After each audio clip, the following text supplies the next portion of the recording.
People love Tommy Shelby from Peaky Blinders. He's a quiet, introverted character and at the same time extremely charismatic. While you don't want to be like Tommy in every way, there are 8 habits you can learn from him to instantly command more respect from the people around you. And even though Peaky Blinders is a scripted TV show, all the psychology covered in today's video will apply to your actual life. Also, this video has a few scenes from season 6, but no spoilers. The first thing that you see from Tommy is that he has slow, relaxed movements.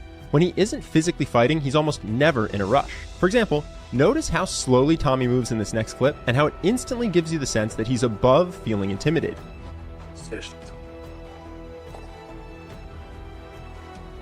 Talking to you, Mr. Shelby.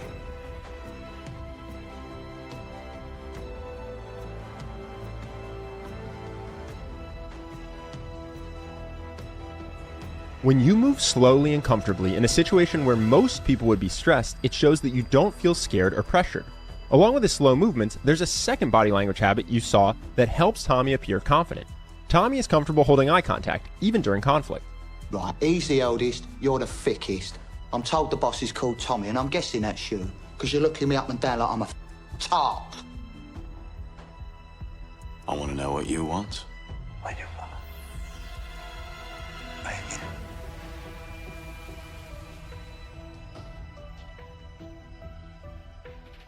We talked about this briefly in the Alfie video. The one mistake you could make after watching scenes like this is trying to hold eye contact all the time.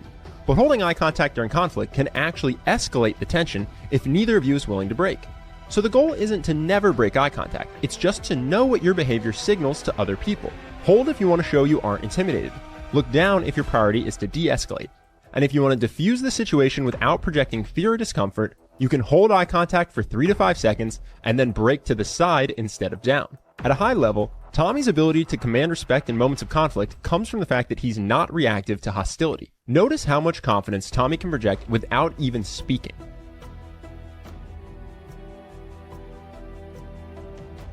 Being non-reactive shows you feel confident in your ability to handle whatever is happening. It's hard not to respect someone who keeps their cool in situations where most people would lose it.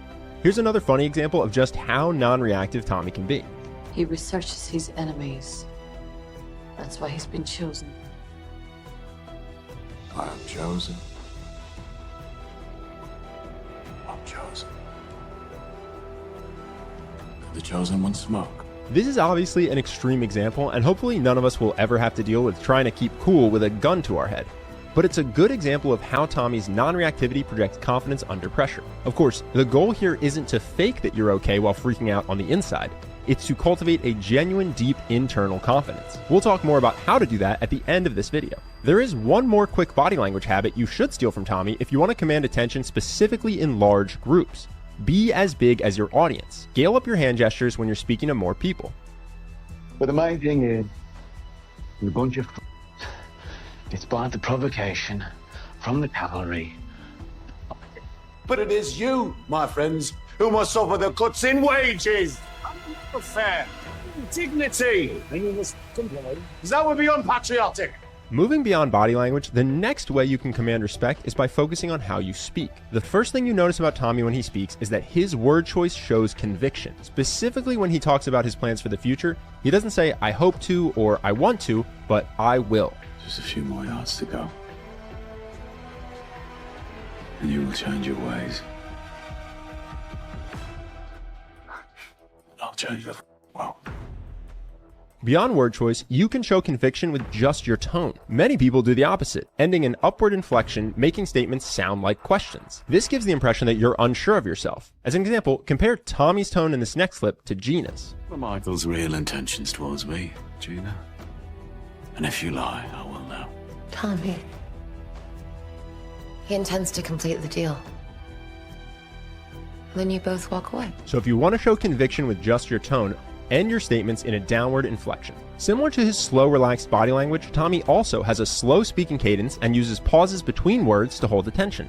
The pause is the moment when you're not speaking, but ironically, it's the moment you can pull people in. Tommy does this by pausing when you most want to hear what he has to say. You know, Michael, when you're dealing with a very powerful enemy, taking revenge sometimes requires time. You have to pick your moment. That moment will come. You may worry that speaking slowly and pausing a lot will lead to people cutting you off. The way